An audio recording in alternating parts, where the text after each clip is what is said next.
জীবে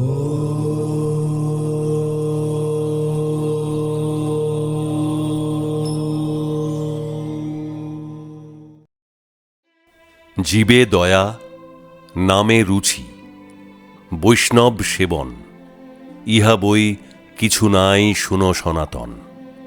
এই বাণী সকল মানুষের জন্য অনন্য পথ নির্দেশ। এর গভীরতা বুঝতে হলে জীবনের সত্যতা উপলব্ধি করতে হবে।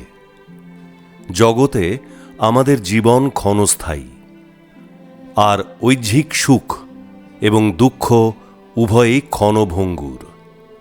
জীবের প্রতি দয়া, ঈশ্বরের নামের প্রতি আসক্তি এবং প্রকৃত বৈষ্ণবদের সেবা করার মধ্যেই জীবনের পরম উদ্দেশ্য নিহিত। দয়া এবং ক্ষমা মানুষের চরিত্রের আসল সৌন্দর্য প্রকাশ করে।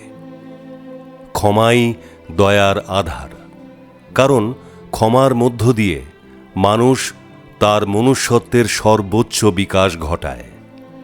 ত্যাগই সত্যের সার, কারণ ত্যাগ ছাড়া সত্যকে উপলব্ধি করা সম্ভব নয়। মনের কলুষতা ও অশান্তি দূর করতে সহিষ্ণুতা এবং মার্জনা অপরিহার্য।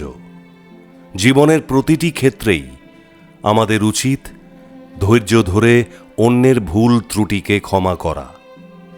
পবিত্রতা একমাত্র ধর্ম, যা মানুষের আত্মাকে উজ্জ্বল ও শান্তিময় করে তোলে।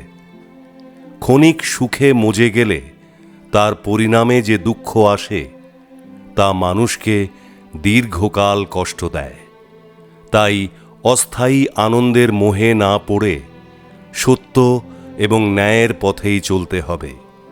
এতে মন হবে শান্ত, জীবন হবে অর্থপূর্ণ এবং পরম কল্যাণের পথে অগ্রসর হওয়া সম্ভব হবে।